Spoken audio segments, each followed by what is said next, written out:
Hi అండి, అందరికీ నమస్కారం. భక్తినాథం యూట్యూబ్ ఛానల్కు స్వాగతం. ఈరోజు మనం కార్తీక పురాణంలోని 9వ రోజు కథ విష్ణు పార్షద యమదూతల వివాదం గురించి తెలుసుకుందాం. ఈ కథ మనకు హరినామ స్మరణ శక్తిని అద్భుతంగా తెలియజేస్తుంది. ఒకప్పుడు వశిష్ఠ మహర్షి జనక మహారాజుకు కార్తీక పురాణం గురించి వివరించాడు. ఆ సమయంలో మహర్షి ఇలా చెప్పారు: ఓ రాజా, కార్తీక మాసంలో శివుడిని విష్ణువును భక్తితో ఆరాధించేవారు మోక్షాన్ని పొందుతారు. ఈ నెలలో దీపాలు వెలిగించడం, వ్రతాలు చేయడం, దానం చేయడం ఇవన్నీ పాపక్షయానికి దారితీస్తాయి. ఇప్పుడు అజామిలుడు అనే బ్రాహ్మణుడి కథ విను.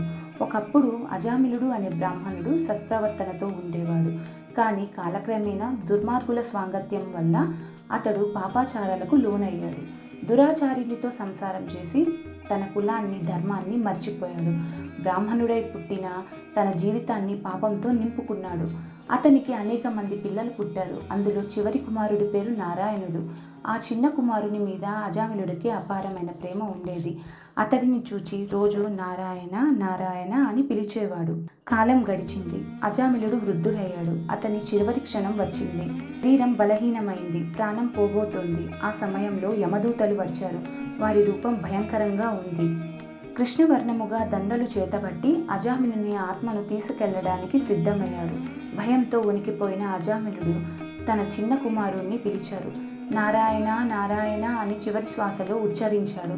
విష్ణుదూతల ఆగమనం. అదే సమయంలో వైకుంఠం నుండి విష్ణుదూతలు దిగి వచ్చారు. వారు ప్రకాశవంతంగా దివ్యకాంతితో తేజస్సుగా నిలిచారు. విష్ణుదూతలు యమదూతలను అడ్డగించి ఉన్నారు. ఓ యమదూతలారా, ఈ ఆత్మను మీరు ఎందుకు తీసుకెళ్ళబోతున్నారు? యమదూతలు అన్నారు: ఇతడు జీవితాంతం పాపాలు చేసినవాడు, దుర్మార్గుడు, ధర్మ విరోధి, కులభ్రష్టుడు. అందుకే మా ప్రభు అయిన యమధర్మరాజు ఆజ్ఞతో నరకానికి తీసుకువెళ్తున్నాం. అప్పుడు విష్ణుదూతలు చిరునవ్వుతో పలికారు: ఓ యమదూతలారా, మీరు ధర్మ సూక్ష్మాన్ని అర్థం చేసుకోలేదు. ఏ మనిషి జీవితంలో చివరి క్షణంలో అయినా హరినామాన్ని స్మరించినా ఆ పాపాలు అన్నీ క్షమించబడతాయి. ఈ అజామిలుడు చివరి శ్వాసలో నారాయణ అని పలికాడు.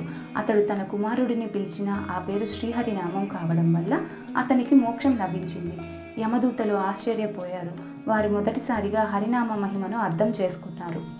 అజామిలుడు కూడా ఈ దృశ్యాన్ని చూసి విస్తుపోయాడు. తన జీవితంలో పాపాలన్నీ గుర్తుకు వచ్చాయి. ఓ విష్ణుదూతలారా, నేను ఇంత పాపాత్ముడినై ఉంటే ఇలాంటి మోక్షం నాకు ఎలా లభించింది అని ప్రశ్నించాడు.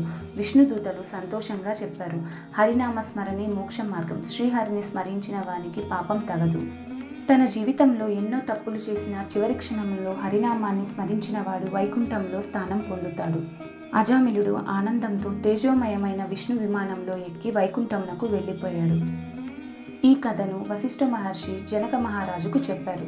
ఓ రాజా, తెలిసి కానీ తెలియక కానీ శ్రీహరినామం స్మరించిన వాడు నరకాన్ని చూడడు. ఎలా నిప్పును ముట్టినవాడు బొబ్బలు లేకుండా ఉండలేడు, అలా హరినామ స్మరణ చేసిన వాడు పాపములతో ఉండలేడు. ఇది హరినామ మహిమ. కాబట్టి మనం ప్రతిరోజు భగవంతుని నామస్మరణ చేయాలి. ఇది మన జీవితానికి రక్షణ కవచం. ఇది కార్తీక పురాణం 9వ అధ్యాయం సమాప్తం. ఈ కథ మీకు నచ్చినట్లయితే మా భక్తినాథం ఛానల్ను సబ్స్క్రైబ్ చేయండి, లైక్ చేయండి. అలాగే మీ కుటుంబ సభ్యులకు, మిత్రులకు షేర్ చేయండి. తరువాతి రోజున కార్తీక పురాణం 10వ రోజు కథతో మళ్ళీ కలుద్దాం. ఓం నమః శివాయ. ఓం నమో నారాయణాయ. Thanks for watching.